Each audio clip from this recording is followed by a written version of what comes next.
Hello all, in this video I'm gonna show you how to make a NOT gate using a transistor circuit and simulate the output results. As you can see, all you need is two resistors 1 kilo ohm, transistor, LED and a battery 9 volt. In addition to that, a breadboard.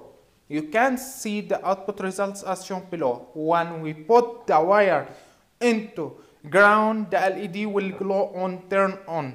And when we put the wire on 9 volt VCC, the LED will turn off.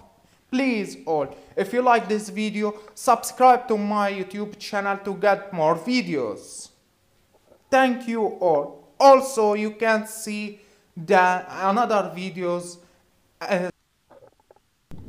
Please all, if you like technological videos from Arduino project, electronic circuits, 5G antenna, building mobile apps using MIT App Inventor, additional to making a Python project coding, please subscribe to my channel.